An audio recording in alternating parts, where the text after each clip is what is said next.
E aí, gente, tudo bom? Boa tarde, boa noite, bom dia, seja qual horário que você estiver acompanhando a gente aí. Agora por aqui são mais ou menos quase umas 7 horas. A gente vai falar hoje sobre o processo de produção do A Vida dos Pombos, né? Que é o curta que a Retrogosto Filmes realizou agora, mais ou menos entre o começo e o meio do ano. Meu nome é João, eu sou co-roteirista e co-diretor do filme com o Iagão. Nós somos sócios na Retrogosto Filmes, que é o coletivo barra produtor assim, por trás do projeto. Meu nome é Iago, igual o João falou, a gente escreveu e dirigiu o A Vida dos Pombos, né? Eu e o João, a gente ficou conversando junto com a equipe o que a gente podia trazer para falar um pouco do processo do filme e tudo mais.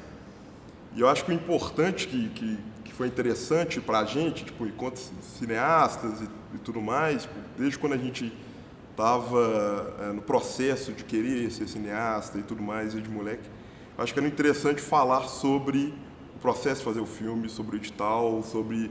Eu acho que é importante a gente começar assim, tipo assim, da gente falar como que esse filme nasceu até ele chegar à produção desse edital de agora, que é o edital de contagem, Movimento Audiovisual de 2022. Foi contemplado em contagem, a gente quis trazer em contagem, apesar do edital não ter essa exceção, né? A gente não precisava fazer em contagem, mas a gente quis trazer, a gente trouxe a história para contagem. E isso faz parte, né, da gente falar um pouco do processo e também retornar esse incentivo que o município deu para a gente, assim. Eu acho que isso é muito interessante, assim, até para falando assim, de uma forma mais informal, porque o processo do cinema, para quem não é da área, é um pouco nebuloso, né? É difícil imaginar como que se dá, tipo, os bastidores, né? E fazer cinema independente em Minas Gerais tem muito pouco ou quase nada a ver com fazer cinema em Hollywood, no Rio de Janeiro, com um aporte financeiro, por mais que esse filme tenha, assim, né, recurso estatal por detrás. Uma coisa que pode ser assustadora para algumas pessoas é que a gente fez um curta, né, nós, a equipe, né, e é um curta que deve ficar entre uns 15 minutos, mais ou menos, entre 15 e 20, mas é um ano já no processo de fazer esse filme, envolveu mais de 30 profissionais, é uma cadeia produtiva muito grande, então, querendo ou não, é um aporte que gera emprego, não só para a gente, para mim, para o Iagão e para os outros sócios da Retrogosto, mas para vários outros setores, né, da categoria, tipo atores, quem faz a nossa alimentação, onde a gente compra elementos de cenário, a gente precisou alugar uma casa para poder ser o cenário onde o filme ia ser gravado.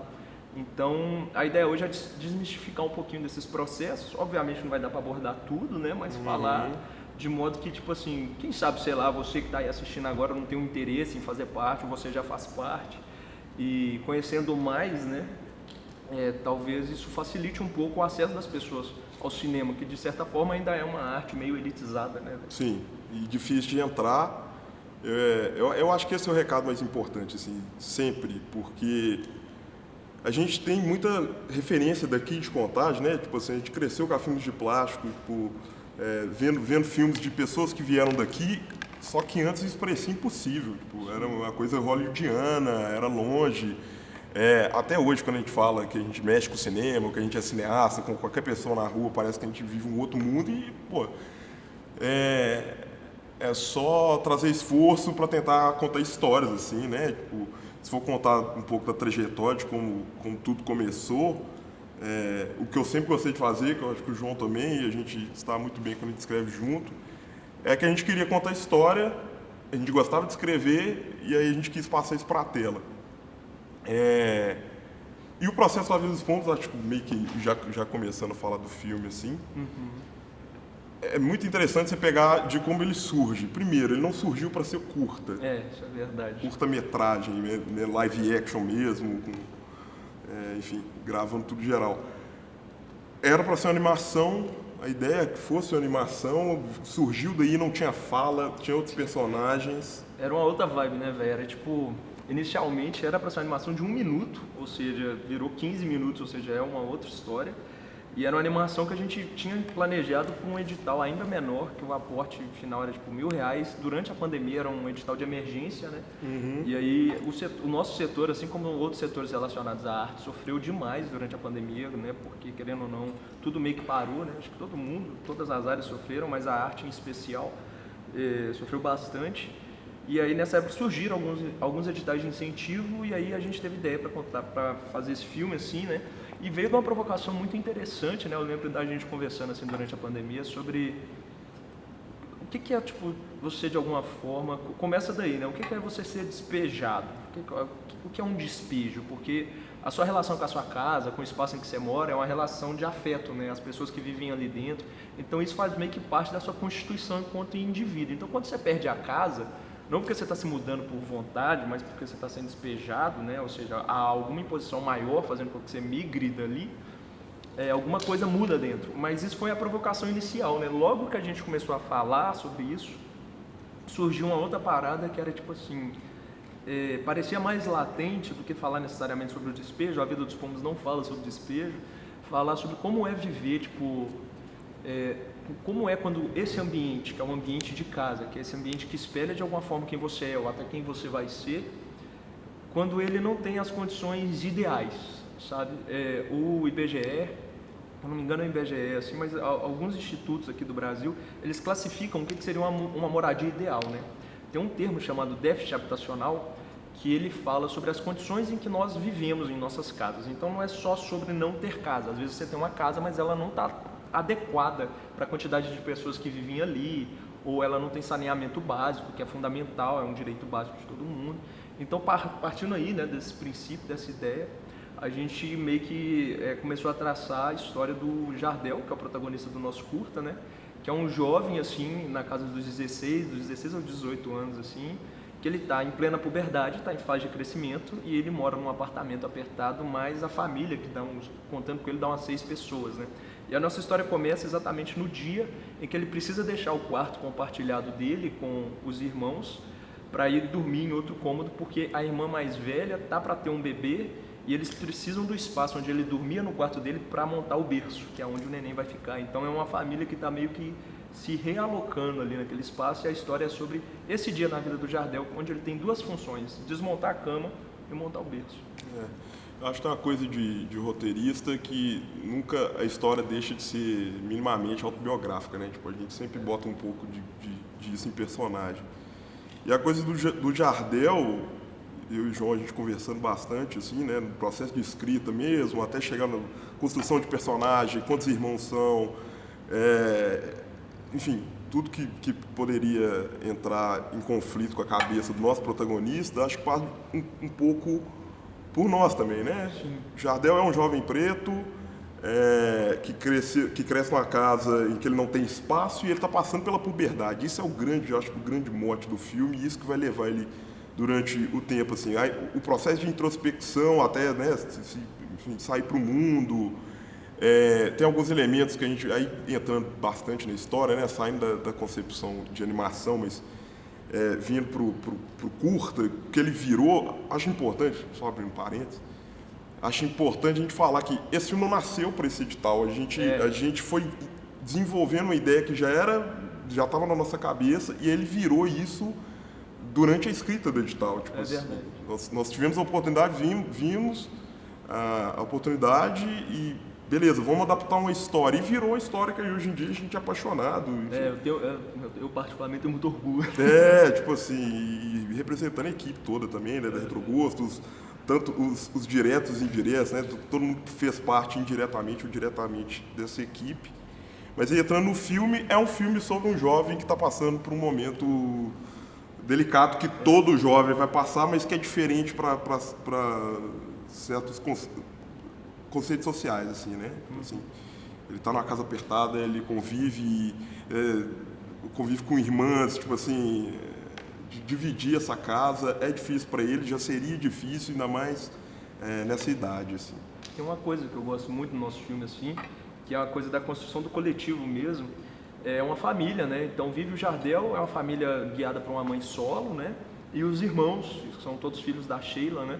Aí a gente costumava falar, e é verdade, que a gente está meio que acompanhando um dia difícil na vida do Jardel, que é esse dia que ele precisa deixar o quarto e montar o berço por sobrinho que está para nascer. Mas podia ser o dia difícil de qualquer um ali naquela casa, né? A história meio que flerta com isso. A gente vê que todo mundo clama por esse espaço, que o Jardel a gente vê mais forte, porque a gente está acompanhando ele é o protagonista. Mas todos que passam pelo filme, que habitam aquela casa, né? Que é uma casa que é um espaço aconchegante, é um espaço de acolhimento também, Mas isso não quer dizer que, tipo, de alguma forma eles não tenham desejos de estarem sozinhos, sabe? Então estar sozinho, meio que ter espaço também para sua individualidade, né? É meio que uma reclamação meio que universal ali dentro. Eu acho que todos nós temos direito a esse espaço, né? E acho que um negócio doido de falar sobre o motivo do nome desse filme. Existia, né, como é que eu vou falar? Um termo, né, uma gíria para designar prédios prédios com casas muito apertadas, né, principalmente usada ali entre o início dos anos 2000 até o final dos anos 2010. Ainda tem localidades que usam até hoje, mas acho que está mais em desuso assim, chamavam esses espaços de pombal, né, muito numa lógica de comparar essas habitações com casa de pombos. Eu não sei se vocês já viram, tiveram a oportunidade de ver uma casa de pombo, é tipo vários quadradinhos que cabe um pombo só, então é apertado, então tinha a ver com a geografia mesmo do espaço. E aí, entre as nossas conversas, durante esse processo que ainda era uma animação de 1 minuto, esse filme se chama Como? Eu acho que aí eu e Iagão chegamos em A Vida dos Pombos, né? Quem seriam os pombos? São os moradores do pombal. Então, não de uma forma pejorativa, mas de uma forma de deslocar o olhar mesmo, tipo assim, parar de olhar um pouco para a habitação e olhar para quem habita aquele espaço, né? Que são os protagonistas do nosso filme, é o Jardel, é a Michelle, é a Sheila, né? Enfim, são todas as pessoas que de alguma forma povoam ali aquela casa, né? É legal pensar que você falou do dia difícil do Jardel, que é o protagonista, mas em alguns momentos sempre que a gente vai pegar filmes nossos, a gente vai pegando características do que eles poderiam ser. E eu acho que A Vida dos Pombos tem uma linguagem meio seriada, assim, tem um toque de linguagem seriada e de coisas sei lá, dos anos 90 mesmo, passava na TV e tal. E, por um acaso, esse episódio é do Jardel, e ele se transforma no curta-metragem que o protagonista é o Jardel, mas poderia ser qualquer outro membro da família, e todos eles têm uma pulsão de estar sozinhos, de sentir a liberdade de alguma forma, porque, né, pelo menos o que a gente subentende, que eles só encontram liberdade quando eles saem de casa. E aí, puxando o gancho, uma coisa que eu e o João conversando pra caramba na época de escrita do roteiro, era que eu e o João, quando a gente junta para escrever, a gente não escreve sempre junto, mas sempre existe uma tendência a gente ter um final meio dramático, meio impreciso, pessimista e tudo mais. E não que isso seja um problema, né? Mas o A Vida dos Pombos, apesar de a gente estar falando isso tudo aqui, eu não considero ele um filme pessimista, muito pelo contrário. As pessoas estão nessa situação, mas assim, é um dia ensolarado, é um dia de calor, é um sábado, tem o carro do picolé. É a vida acontecendo, né? Eu acho que não sei se o primeiro, mas talvez o primeiro que a gente produziu, que não é um filme pessimista, e a gente foi percebendo isso durante o processo, que é mais maluco, assim. Nós não pensamos nisso, né? Não partimos daí, né? Vamos fazer um filme que o final não seja triste. Isso foi uma consequência da história que a gente queria contar. E eu acho que tem uma coisa importante também de demarcar aqui. Eu e Iagão, a Retrogosto, de modo geral, a gente tem alguns compromissos sociais, assim, nas produções que a gente faz, né? Sempre tem alguma temática social em volta, e uma marca muito forte do cinema que a gente pratica é o cinema negro, que é o cinema feito por pessoas pretas. Esse filme tem um elenco majoritariamente negro, assim, eu diria que 95% dos atores que aparecem ali são pretos, né? E é difícil, mano, contar histórias negras com histórias pretas que não sejam necessariamente trágicas, ou porque querendo ou não, as vidas das pessoas pretas são atravessadas pelo racismo, e às vezes falar sobre isso é muito importante, mas acaba, tipo, atravessando outras histórias que a gente também tem para contar, sabe? É um dia difícil na vida do Jardel, mas também tem os dias bons, né, de alguma forma. É complicado estar ali morando numa casa com 6 pessoas, mas também tem os bons momentos. A gente até teve alguns conflitos durante a produção, que é tipo assim, mas aí se ele tiver a viagem e tal, será que não é egoísta ele querer estar sozinho? Tipo assim, não é como se ele não amasse a família, e a gente, não, calma aí também, todo mundo quer estar um pouquinho sozinho. E eu acho que isso tem a ver, por exemplo, quando a gente fala, pensando no cenário do cinema nacional e até do cinema mineiro, esse filme, querendo ou não, ele é um pouco contemporâneo do Marte 1, né? Que é um filme que tem essa característica também, se acompanha ali as dificuldades que aquela família passa. Sim. Mas é um filme pra cima também, de alguma forma, pelo menos quando termina, né? Então, tipo, Acho que esse nosso filme tem uma vibe num lugar parecido. E a gente tinha uma referência para esse filme muito forte também, que é o Faça a Coisa Certa, do Spike Lee, que ao contrário do nosso tem um final muito trágico, né? Ele termina numa nota para baixo, mas todo o filme ele tem uma condução rítmica, né? Ali do Brooklyn, das pessoas que vivem ali naquele espaço, muito poderosa, muito enérgica. As pessoas, é isso, é a vida acontecendo, né? Criança brincando de hidrante na rua, Sim. e aí a gente tem o carro do picolé aqui. Então acho que assim, a gente passa também por uma pulsão nossa de contar outras histórias, outros finais, né? Eu acho que a gente podia puxar agora um pouquinho, falando mais sobre, menos sobre a história e mais sobre o processo de produção, assim. Primeiro, a gente já falou, né, que é um filme do cinema negro, assim, então a gente tinha uma vontade de que a família fosse preta, assim, pensando muito, porque quando você pega esse recorte social, famílias que moram em apartamentos apertados, né, muitos contemplados, sei lá, pelo Minha Casa Minha Vida e tal, majoritariamente são famílias negras, né, a gente sabe que a desigualdade social é muito forte no país, e ela é atravessada também, óbvio, pela desigualdade racial, assim. Então a gente queria montar, antes de mais nada, né, um elenco que fosse preto. Então a gente abriu um processo de casting, logo no começo do ano, assim, né? A gente contou com o apoio do CRJ, que é o Centro de Juventude lá de Belo Horizonte.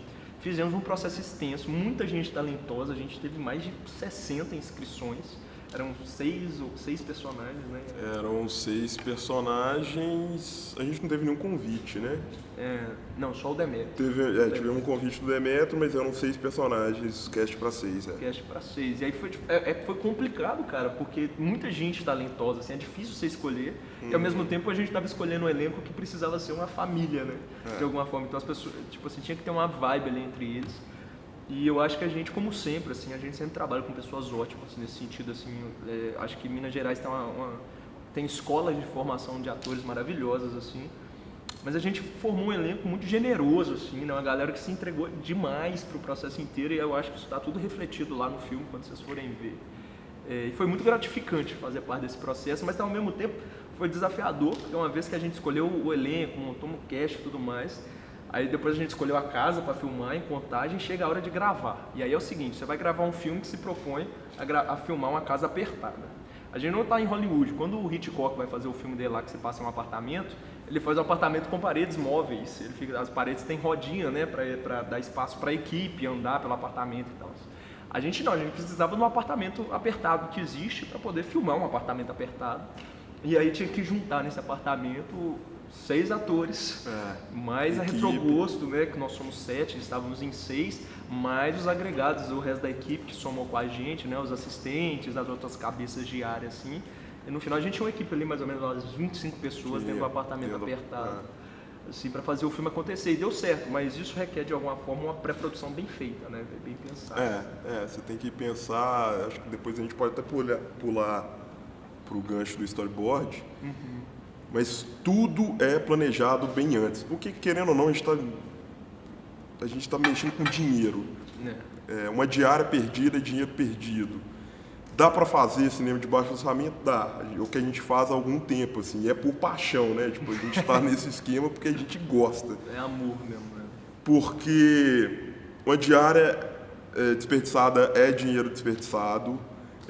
Tudo tem que ser bem planejado, até o número de diárias, assim, né? A gente pensou, a gente pegou o apartamento, ficamos um mês, porque a gente tinha que montar cenário, tinha que voltar, enfim, toda a questão de cenário mesmo, e ensaio na locação, e pré-ensaio, tudo tem que ser planejado para a gente pudesse. E aí, igual o João falou, a gente ficou nesse esquema de precisamos de um lugar apertado. Idealmente, a gente precisava de um lugar amplo para transformá-lo em apertado. Parecia que ele é apertado. Não tinha essa opção. Como fazer isso? A gente precisa desocupar um cômodo para passar para o próximo. E era isso. Eu acho que se a gente está falando de produção, tipo assim, não é nem minha área de atuação principal, mas assim, se você for pensar no escopo geral, se a gente não planeja antes, a gente não sabe como que a gente vai fazer. Então, como você desmonta um cômodo para fazer uma cena dali a pouco, assim, então, é isso. Planejamento é tudo, principalmente quando a gente está falando de baixo orçamento, né? Tipo assim. Eu acho que dá até para falar isso, se a gente vê que não diz, né? Mas para quem não conhece, o cinema geralmente ele se organiza em três fases clássicas, assim.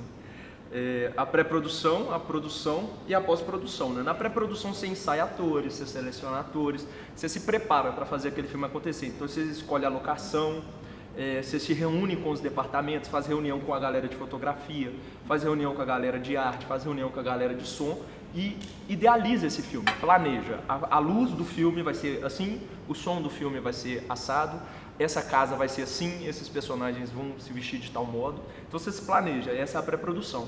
A produção é a mão na massa, depois do planejamento a gente junta, vai para a locação e grava, faz o filme acontecer.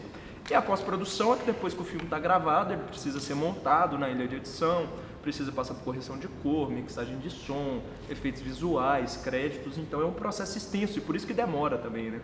A gente sabe que a gente trabalha com muitos atores que às vezes até se frustram um pouco pelo tempo que a gente demora para finalizar os trabalhos, né? E não é porque os trabalhos estão parados, é que os processos, né, para um filme ficar pronto são muitos. O próprio Marte 1 foi um processo de 8 anos, né, entre eles ganharam o edital público e fazer o filme acontecer. Tudo bem, aí é um longa, né, é mais desafiador, mas eu acho que isso explica um pouco sobre como esse processo funciona. E essa coisa que o Iago falou é muito interessante, assim, né, como você vai organizar o set. E a gente, por exemplo, um set de filmagem tem que ter intervalos para almoço, né, intervalos para lanche. E a casa onde a gente filmou tinha um esquema, né, que o espaço era tão delimitado que às vezes você tinha que colocar, onde a gente coloca o almoço, porque na mesa, a mesa de verdade não pode, porque a mesa ela é cenográfica. Se a gente pôr ali, a gente tem que gravar uma cena voltada para a mesa daqui a pouco e aí a gente vai perder continuidade. Esse tipo de desafio é o desafio que só o cinema independente vive, né? Quando você vai, enfim, para uma Globo da vida, ou para uma produção com mais orçamento, né? Produções que não são independentes, produção com mais recurso, e eu falo, pode parecer que o nosso filme não tinha recurso, nosso filme tem recurso, mas se você compara, né, o recurso que a gente tinha com o recurso que o cinema pede, né, se categoriza como um filme de baixo orçamento, assim, e acaba que quando você tem mais dinheiro, você organiza esses espaços, você já pensa a cenografia, onde vai ficar isso, onde vai ficar aquilo, né, você pega um apartamento maior e faz parecer menor. Mas tudo isso é uma balança que você tem que fazer no audiovisual. Por exemplo, se a gente vai pegar um apartamento maior para fazer ele parecer menor, provavelmente a gente vai precisar de lentes mais fechadas. Então o preço que a gente vai gastar com o aluguel de equipamento, ele vai meio que aumentar, né? E se o preço aumenta de algum modo, a gente vai ter que tirar esse dinheiro de um outro espaço, assim, né? Então, por exemplo, aumentou a fotografia, então vamos tirar um pouco na arte. Então ia usar uma blusa de cortal, vai ter que ser uma blusa mais simples. Então é uma balança também, que eu acho que faz parte da natureza do cinema independente. Assim.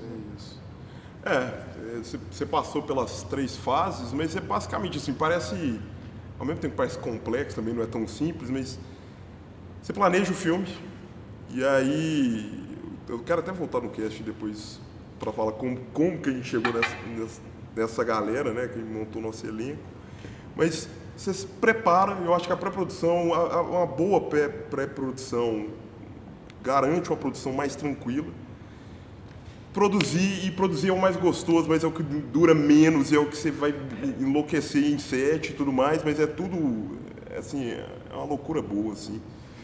Tá lá, e a pós-produção que você tem mais calma, dependendo do tipo de projeto, né, de tudo que você tem que fazer para executar de fato, né, e transformar em produto, em filme, é um processo que tudo você fez lá atrás, e aí o resultado vai sair ali, assim, né. E sobre o casting, fala mais do elenco, assim, a gente tem um elenco a gente formou um elenco muito massa, assim, muito legal, e a gente não conhecia ninguém, a gente trabalhou com várias pessoas, a gente, querendo ou não, a gente formou em 2020, mas a gente está no audiovisual desde 2016, e a gente construiu um elenco que a gente sempre trabalhou junto, e foi criando esses laços. Isso é muito massa no audiovisual, porque a gente está falando aqui, né, uma parada que a gente tem que correr atrás bastante, mas a gente encontra muita gente boa no caminho, muita gente que quer ajudar. Por exemplo, o casting, a gente traz o pessoal, é sempre difícil, né? A gente está tirando alguém de casa, alguém está saindo de casa para tentar participar do filme, assim, e quiçá passar, assim, né? Realmente, eventualmente, participar do filme.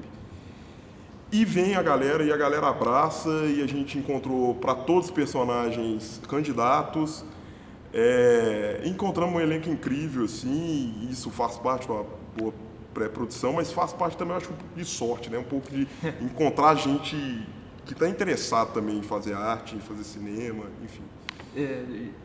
E assim, é sempre muito desafiador selecionar, né? Porque a gente sabe também que a gente está lidando com outros sonhos ali, a gente tem os nossos, a galera que se apresenta pro casting também sonha, e é um negócio engraçado porque esse desafio do cinema independente também é o desafio de alguma forma do teatro independente, é o desafio da música independente.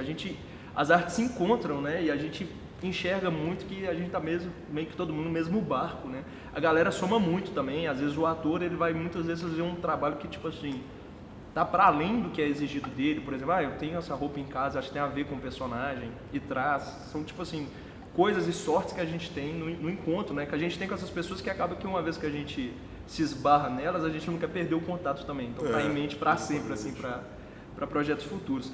Falando um pouco assim para ilustrar essa coisa da importância do planejamento, a gente deixou separado para vocês aí uma paradinha para pôr na tela agora, que é o storyboard, né? No nosso formato de produção, né? Cada equipe vai ter um modo de trabalhar. Quando a Retrogosto pensa fotografia para os projetos, se o filme comporta essa mecânica, né, a gente constrói uma maquete 3D no Blender, que é um software livre. Primeiro a gente escolhe a locação, né, a gente vai lá, tira medidas, aí a gente faz uma maquete virtual e a gente começa a brincar ali dentro daquela maquete sobre quais enquadramentos são possíveis. Isso ajuda também a arte a pensar onde ela vai colocar um prop ali dentro, né, porque isso acaba que barateia a produção, porque evita também de fazer muitas visitas de teste à própria locação, né? Aí a gente deixou alguns takes aí para vocês conferirem mais ou menos o que era o que a gente planejou, né? Então em 3D aí não é exatamente muito bonito, porque é mais para ser funcional do que bonito, né? O que era o enquadramento que a gente pensou e como foi filmado, assim. Aí a gente vai mostrar para vocês e já volta. Só um segundinho.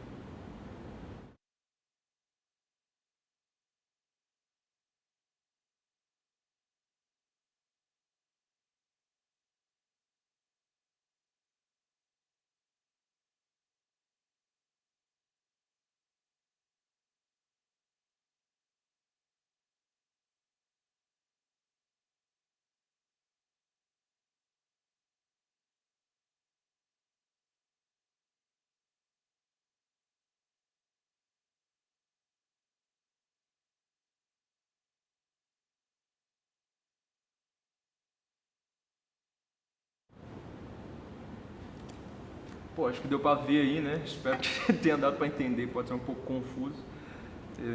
Mas isso é engraçado, esse método de trabalho nosso, de trabalhar com essas maquetes, enfim, foi um método também que surgiu do próprio fazer, assim, a gente não aprende isso na faculdade, né? Tipo assim. A gente já fez muitos filmes sem storyboard, e aí entra nessa coisa de uma pré-produção bem feita, garante um resultado mais saudável, né? Sim. De consciência mesmo, porque a gente já fez muito filme sem storyboard e é super possível de fazer, mas se você não tiver uma referência antes de ir pro set, como a gente tem aí, referência de cor de personagem, cada personagem é uma cor, qual plano, isso é importante, planificar o filme, né, assim, você saber exatamente decupar uma cena. A Jardel vai buscar um copo d'água, como que a gente mostra isso? A gente mostra um plano detalhe no copo, a gente mostra um primeiro plano, a gente mostra um plano americano, vai do joelho para cima. É importante a gente saber como a gente vai contar essa história e depois juntar isso como um quebra-cabeça e ver se isso faz sentido.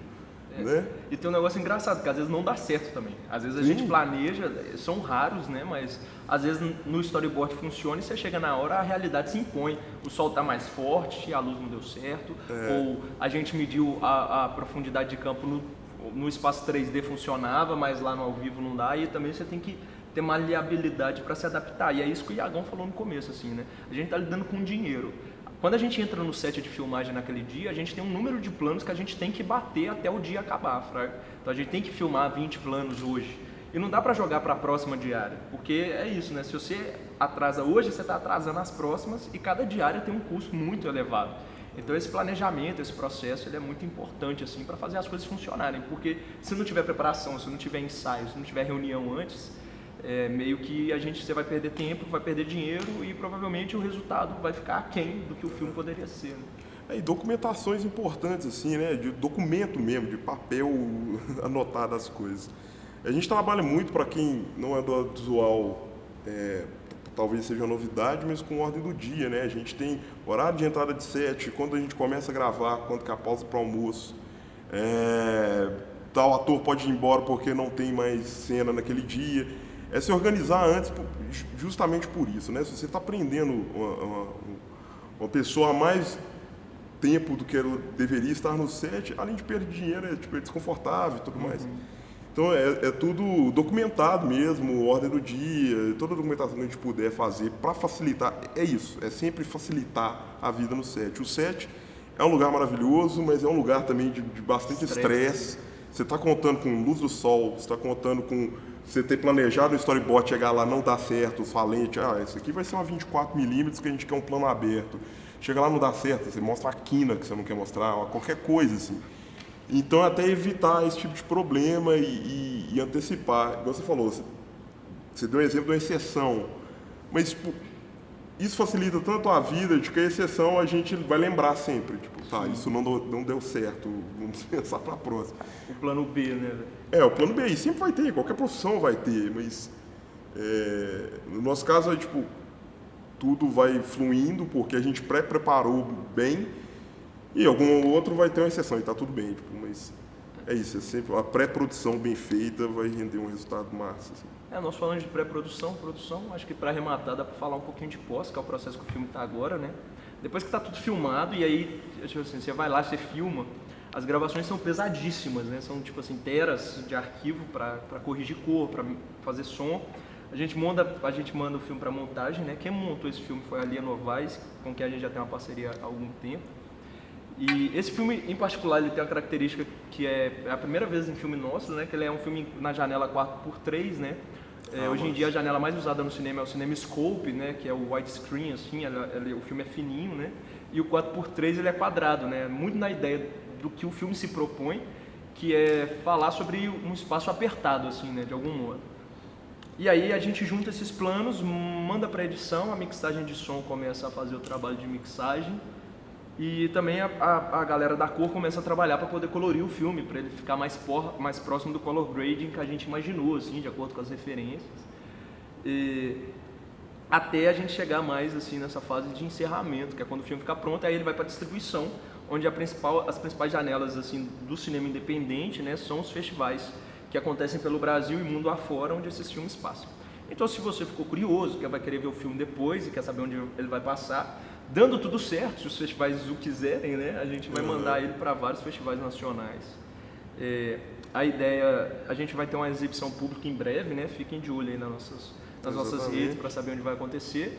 Mas a ideia é que ele passe em festivais, aqui em Minas a gente tem vários, a gente tem o Cine BH, a gente tem o Festival de Tiradentes, a gente tem, pelo Brasil afora, tem o Festival de Brasília, tem o Festival de Gramado, o Festival do Rio, enfim, uma infinidade de festivais de curta-metragem. Se você nunca foi em um, vá, são gratuitos, né? Você vai conhecer não só trabalhos locais daqui, mas de cineastas brasileiros super talentosos. Tem essa lógica que muita gente difunde por aí de que o cinema brasileiro é incapaz de fazer boas histórias. O cinema brasileiro está fazendo ótimas histórias faz anos e essas histórias não estão chegando no público do outro lado da câmera, sabe? E para chegar, a gente precisa de incentivo governamental, a gente precisa mudar o nosso modelo de distribuição, mas a gente precisa de vocês também que se interessem, que vão atrás desse tipo de evento, né? Agora, para fechar, acho que a gente pode mostrar o trailer para a galera. Não sei se tem mais alguma coisa que você gostaria de acrescentar, Iagão. A gente preparou um trailer aí para vocês verem mais ou menos para onde que o filme está indo. Eu acho que é isso. Não, basicamente é isso. O filme vai ter essa exibição. Acho que dá para ficar todo mundo ligado de quando vai acontecer, assim. Enfim, procure por A Vida dos Pontos, procurem por Retrogosto Filmes. E queria agradecer, na verdade, a equipe da Retrogosto que ajudou esse filme a ser possível, assim. Agradecer ao Estúdio Thierry, onde a gente está realizando essa live, né? Que não seria possível se não fosse o apoio deles, assim. E ao edital também, né? Querendo ou não, a gente teve um aporte do município para realizar esse filme, novamente o Movimento Audiovisual 2022 de Contagem, né? O filme foi passado em Contagem, foi gravado em Contagem, a nossa maneira de retribuir assim o esforço. E é isso, o filme vai lançar, espero que ele tenha uma longa jornada aí por mostras e festivais e que seja, enfim. Cruzem os dedos. Eu aproveito também para dizer que, assim, sem o edital esse filme não aconteceria, tá, gente? Só aconteceu porque existe incentivo público. Agradecer também ao Matheus, que acompanhou a gente aqui hoje na tradução da Libras. E é isso, espero que vocês gostem aí. Até a próxima.